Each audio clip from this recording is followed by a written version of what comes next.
नमस्कार, Dayanand online classes में आपका अभिनंदन करता हूं। पिछली क्लास में हम राउल्ट का नियम पढ़ रहे थे। उस राउल्ट के नियम में आदर्श विलयन, अनादर्श विलयन के बारे में पढ़ा था।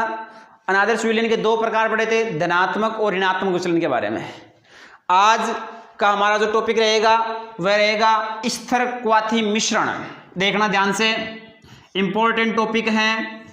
बोर्ड एग्जाम के तहत यहां से एक क्वेश्चन पूछा जाता है, स्थिर क्वाथी मिश्रण। अब विशेष तौर से आप इस स्थिर क्वाथी मिश्रण के बारे में ध्यान देना कि स्थिर क्वाथी मिश्रण क्या होता है। वैसे तो हमें इसके शब्दों से पता चल रहा है, स्थिर का मतलब क्या है, निश्चित, क्वाथी क्वथनांक और मिश्रण का मतलब ही नहीं, ऐसा मिश्रण जो एक ही ताप पर उबलता है, अर्थात ऐसा मिश्रण जिसका द्रव वाष्प अवस्था में क्वथनांक स्थिर होता है उसे हम स्थिर क्वाथी मिश्रण कहते हैं। कि ऐसा मिश्रण जिसका द्रव अवस्था हो, चाहे वह कैसी अवस्था हो, वाष्प अवस्था हो, जिसका क्वथनांक स्थिर होता है उसे हम स्थिर क्वाथी मिश्रण कहते हैं। तो इस स्थिर क्वाथी मिश्रण से आपको एक क्वेश्चन पूछा जा सकता है बोर्ड में परिभाषा संबंधित। तो सीधे से हम इसकी परिभाषा की बात करते हैं। इसमें लिखेंगे, ऐसा मिश्रण जो एक ही ताप पर उबलता है। ऐसा मिश्रण जो एक ही ताप पर उबलता है, अर्थात हम क्या कह सकते हैं इसको कि ऐसा मिश्रण जिसका द्रव एवं वाष्प अवस्था में क्वथनांक स्थिर होता है, अर्थात ऐसा मिश्रण जिसका द्रव व वाष्प अवस्था में क्वथनांक स्थिर, क्वथनांक स्थिर।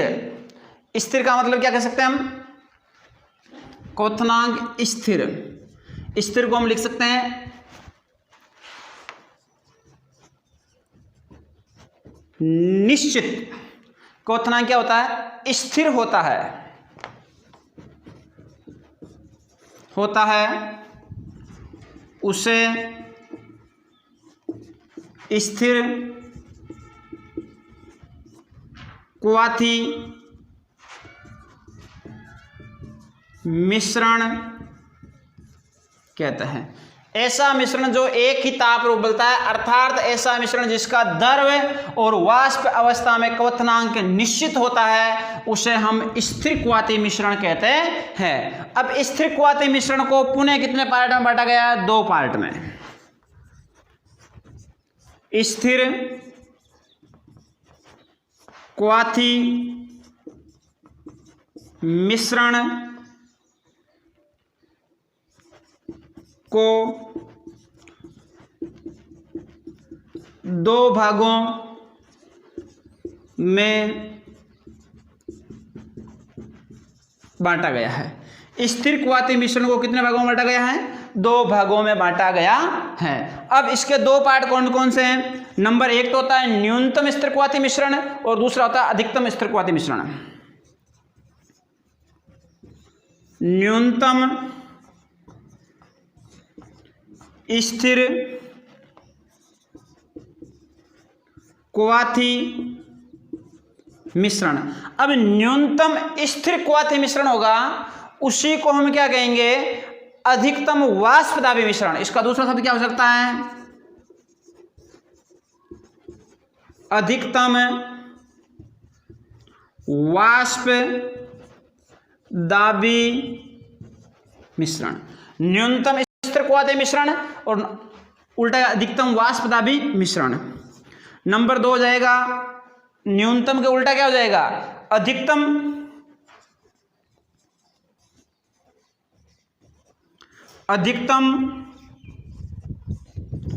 स्थिर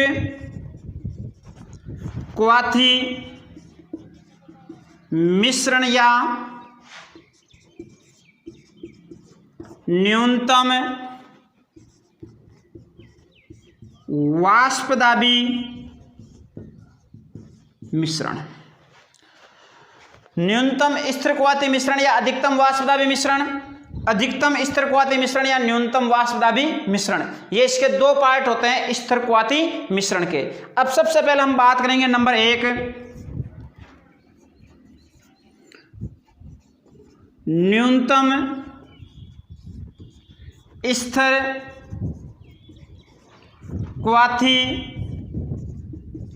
मिश्रण। देखिए न्यूनतम स्थिरक्वाती मिश्रण क्या होता है कि ऐसा मिश्रण जो राउल के नियम से धनात्मक विचलन प्रदर्शित करता है, कि जो राउल के नियम द्वारा धनात्मक विचलन प्रदर्शित करता है उसे न्यूनतम स्थिरक्वाती मिश्रण कहते हैं, और जो राउल के नियम द्वारा ऋणात्मक विचलन प्रदर्शित करता है उसे अधिकतम स्थिरक्वाती मिश्रण कहते हैं। तो केवल आपको ध्यान क्या रखना है, राउल्ट का नियम, जिसमें राउल्ट के नियम से धनात्मक प्रदर्शित होता है और ए क्या होता है, ऋणात्मक, और तो जिसमें हम कह सकते हैं धनात्मक प्रदर्शित होता है वह न्यूनतम और जिसमें ऋणात्मक प्रदर्शित होता है वह अधिकतम क्वाती मिश्रण कहलाते हैं। तो सबसे पहले हम इसकी परिभाषा लिखेंगे न्यूनतम स्थिरक्वाती मिश्रण की, तो इसमें ऐसा लिखेंगे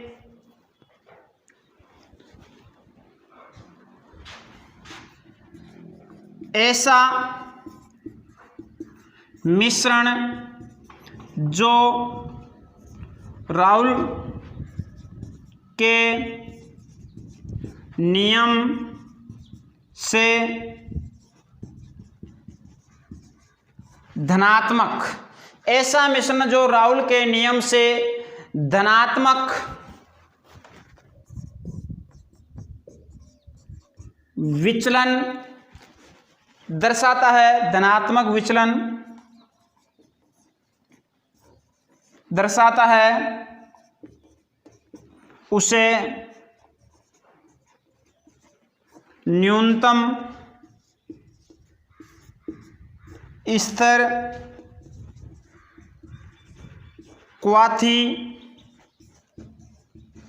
मिश्रण कहते हैं। कि ऐसा मिश्रण जो राउल के नियम से धनात्मक विचलन दर्शाता है उसे हम न्यूनतम स्थिरक्वाती मिश्रण कहते हैं। अब इसके बाद में आता है अधिकतम स्थिरक्वाती मिश्रण। तो अधिकतम स्थिरक्वाती मिश्रण की हम बात करेंगे। तो देखिए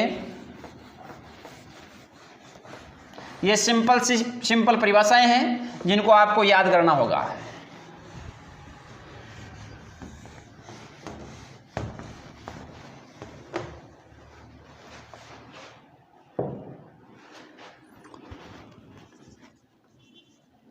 अधिकतम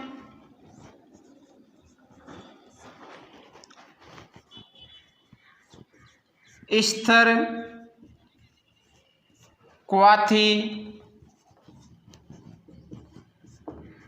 मिश्रण, इसमें लिखो ऐसा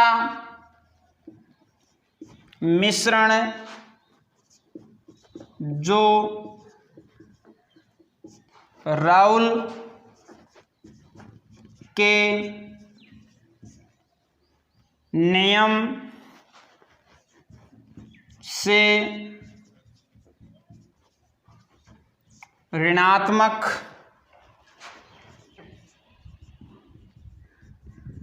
विचलन, ऐसा मिश्रण जो राउल के नियम से ऋणात्मक विचलन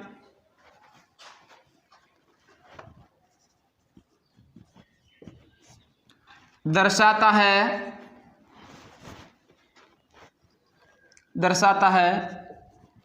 उसे अधिकतम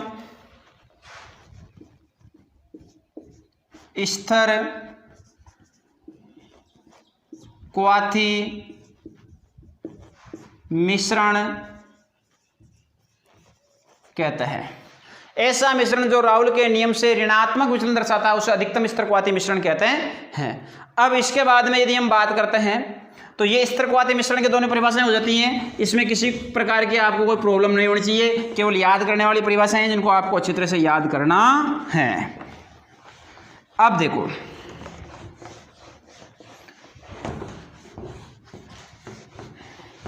इसके बाद में आपका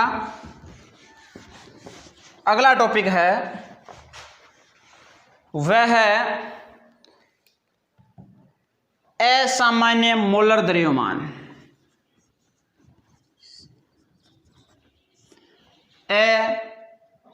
असामान्य मोलर द्रव्यमान, या इसको क्या कहेंगे, आणविक द्रव्यमान। आणविक द्रव्यमान, असामान्य मोलर द्रव्यमान, या इसको कहेंगे आणविक द्रव्यमान। तो इसमें लिखो, जब किसी विलयन में, क्या लेना है कि जब किसी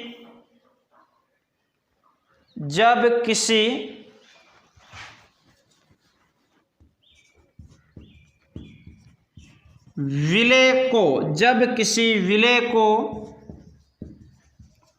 विलायक, जब किसी विलय को विलायक में घोला जाता है, जब किसी विलय को विलायक में घोला जाता है तो विलय का आयनन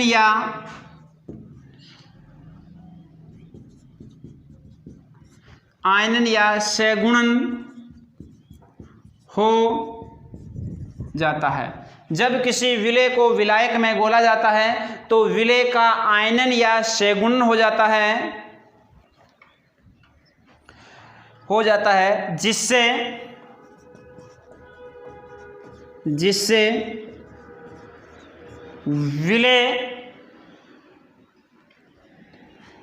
विलय का आणविक द्रव्यमान या जिससे विलय का आणविक द्रव्यमान या मोलर द्रव्यमान, जिससे विलय का आणविक द्रव्यमान या मोलर द्रव्यमान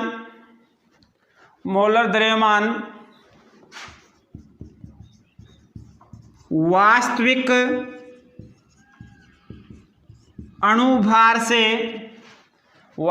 अणुभार से भिन्न हो जाता है। जिससे विलय का आणविक द्रव्यमान मोलर द्रव्यमान के वास्तविक अणुभार से क्या होता है, भिन्न हो जाता है, उसे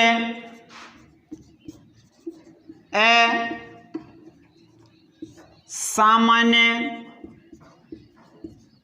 मोलर द्रव्यमान कहता है। जब किसी विलय को विलायक में घोला जाता है तो विलय का आयनन या सहगुणन हो जाता है, जिससे विलय का आणविक द्रव्यमान या मोलर द्रव्यमान वास्तविक अणुभार से भिन्न हो जाता है, उसे असामान्य मोलर द्रव्यमान कहते हैं। अब ये होता है असामान्य मोलर द्रव्यमान।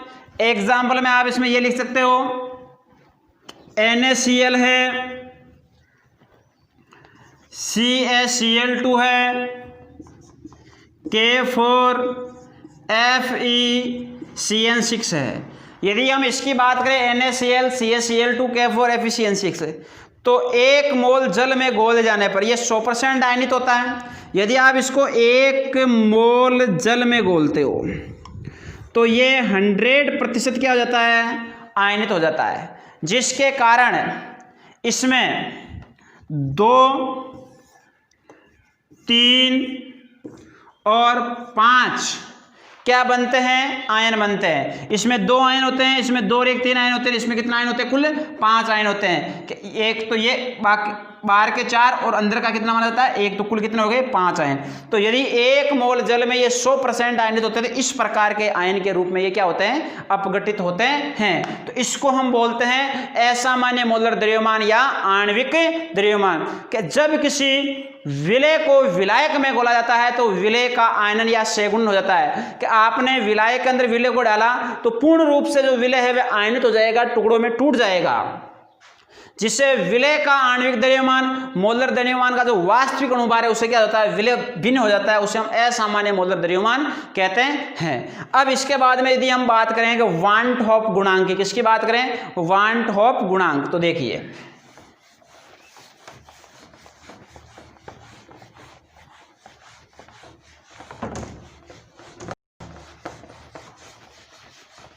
हम बात करते हैं वान हॉफ गुणांक।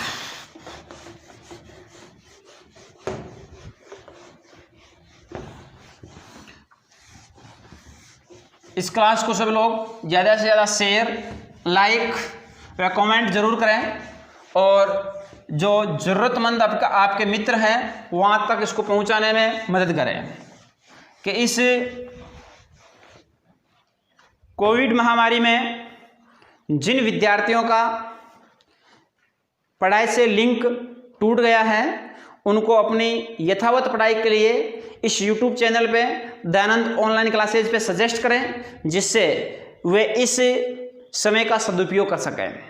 तो देखिए अब हम बात करते हैं वान हॉफ गुणांक की। वान हॉफ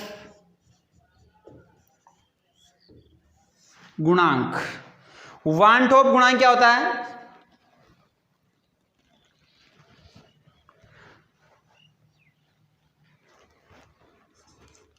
किसी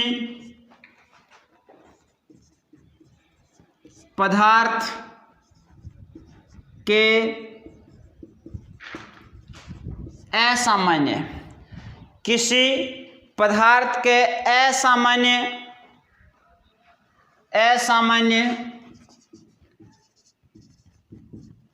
अणुभार, किसी पदार्थ के असामान्य अणुभार को समझाने के लिए, किसी पदार्थ के असामान्य अणुभार को समझाने के लिए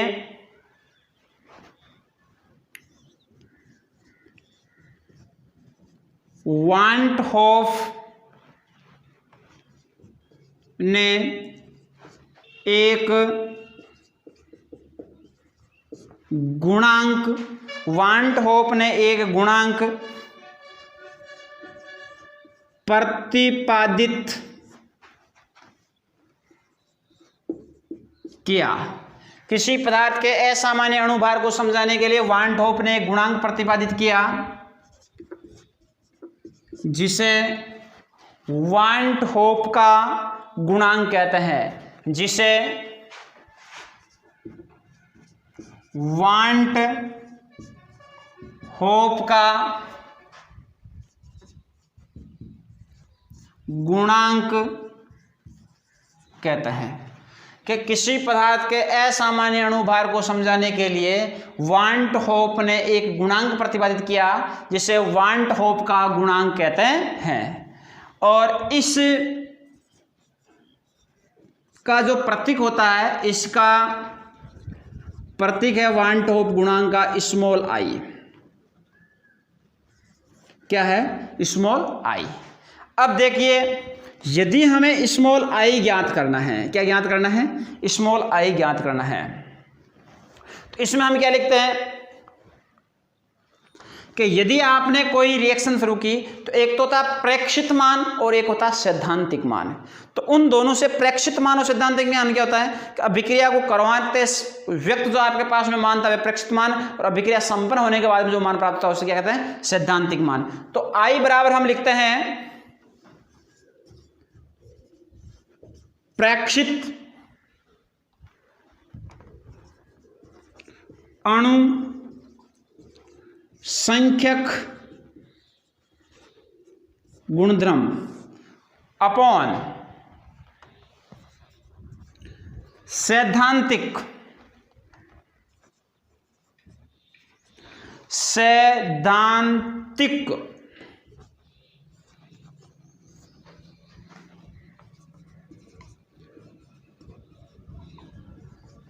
अणुसंख्यक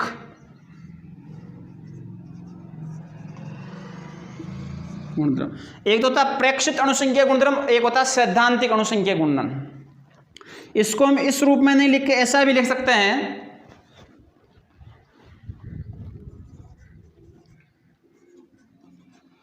आयनन या सगुणन के पश्चात कणों की संख्या, आयनन या सगुणन के पश्चात कणों की संख्या अपॉन में क्या लिख सकते हैं, आयनन या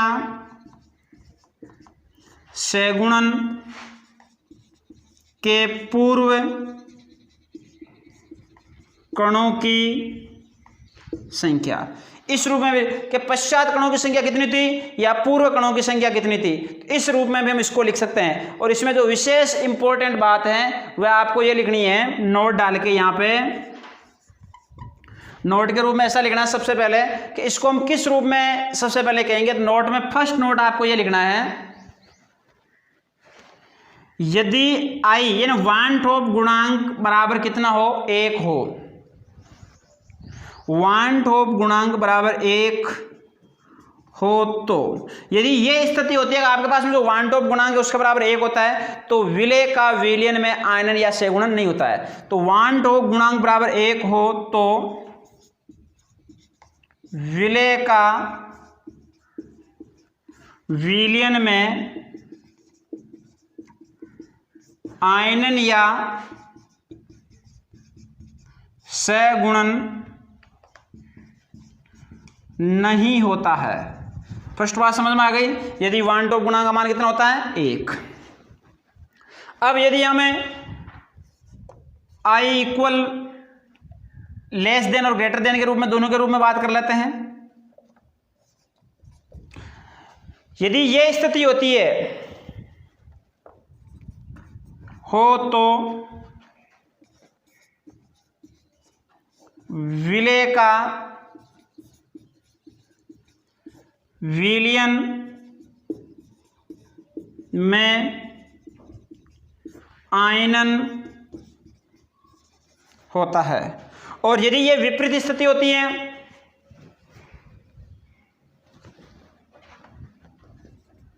हो तो विलय का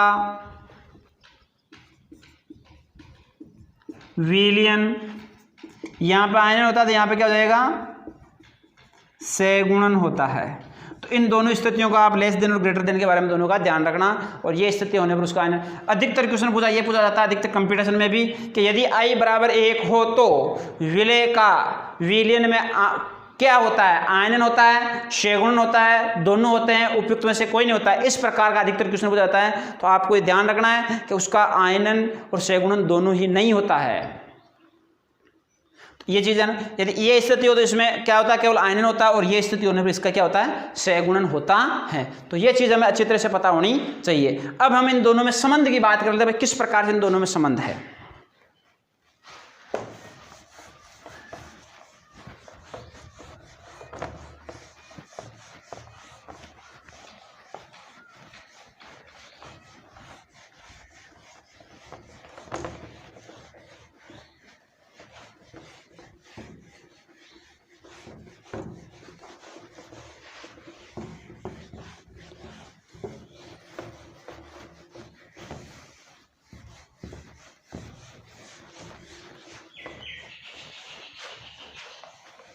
देखिए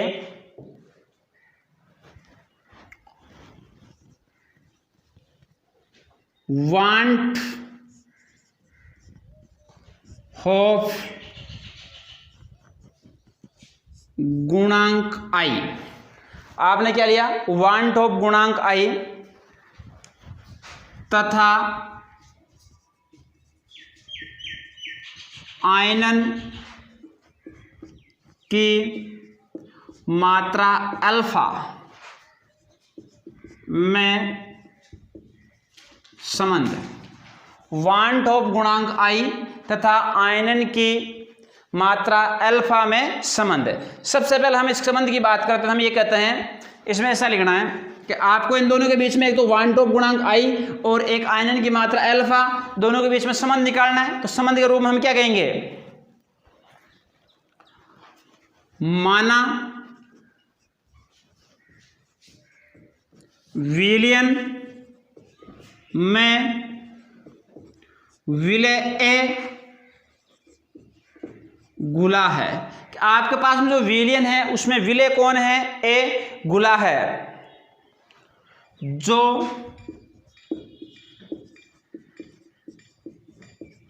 आयनित होकर एन कण देता है। यदि ये विलय ए क्या होता है, आयनित होता है, तो कैसे कण देता है, एन कण देता है, एन कण देता है, जिसकी आयनन मात्रा अल्फा है, जिसकी आयनन मात्रा क्या है, अल्फा है। तो देखिए आपके पास में ये ए गुला हुआ था, तो यदि ये आयनित होगा तो कैसे कण देगा, एन कण देगा, उसको हम क्या लिख देंगे, एन ए। ये विलय ए गुला हुआ था, आयनित हुआ, कैसे कण दे दिए, एन ए कण दे दिए। अब यदि इसके बारे में हम बात करते हैं कि यदि इसकी एक तो होती है प्रारंभ अवस्था और एक ऐसी होती है साम्य अवस्था। तो प्रारंभ अवस्था और साम्य अवस्था में यदि हम बात करते हैं कि जब आपके पास में यौगिक ए हैं, यदि ये प्रारंभ हुआ तो इसका मान क्या है, 1, और यदि ये प्रारंभ है तो इसमें उत्पाद तो कुछ बन ही नहीं रहा, तो मान कितना होगा, 0। साम्य अवस्था में यदि ये 1 माइनस अल्फा होता है तो ये क्या था, कितना होगा, एन अल्फा हो जाएगा। क्या हो जाएगा, एन अल्फा हो जाएगा। अब इसके द्वारा ही हमें कंप्लीट ज्ञात करना है। आपका सूत्र था आई बराबर, जो वान टॉप गुणांक ज्ञात करने में आपने सूत्र लिखा है कि आयनन के पश्चात कणों की संख्या और आयनन के पूर्व कणों की संख्या। तो आई बराबर लिखते हैं आयनन के पश्चात कणों की संख्या अपॉन आयनन के पूर्व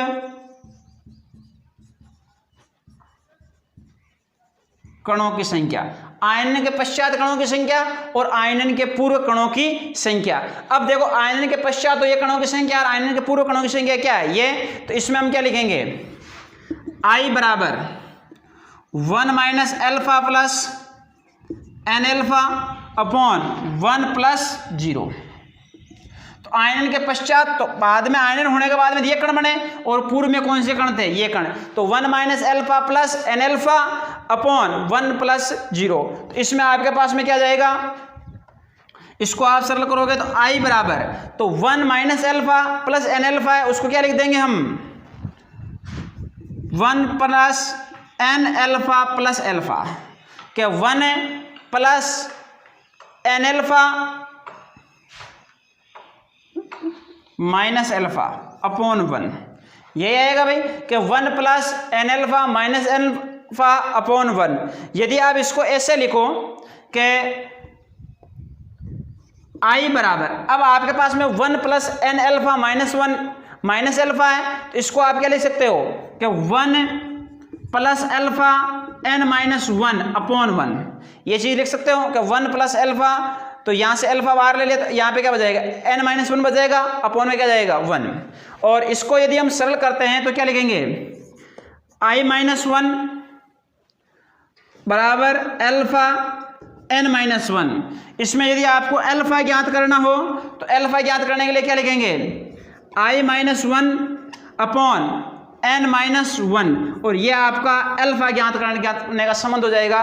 तो यही इसका क्या है, वान टॉप गुणांक आई तथा आयनन की मात्रा में संबंध है कि माना कि विलयन में विलय क्या गुला हुआ है, ए गुला हुआ है, तो आयनित होकर कौन से कण देता है, एन कण। तो आयनन की मात्रा क्या होती है, अल्फा। ये पदार्थ हैं, ये आयनित होने पर एन अल्फा कण दे देगा, एन ए के रूप में कण देगा। प्रारंभ में 1 इसका मान था, प्रारंभ ही हुआ तो उत्पाद बना नहीं है तो मान 0 हो जाएगा।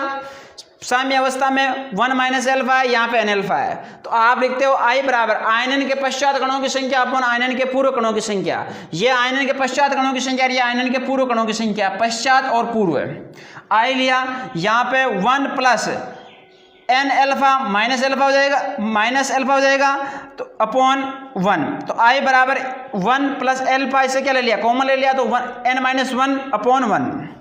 तो यहाँ पे आपने क्या किया, I माइनस 1 बराबर अल्फा n माइनस 1 है, इसमें से अल्फा ज्ञात करोगे तो I minus 1 upon 1 minus n minus 1, और ये क्या हो जाएगा आपका वान टॉप गुणांक में वान टॉप गुणा था आयनन की मात्रा के बीच में क्या हो जाएगा, संबंध हो जाएगा।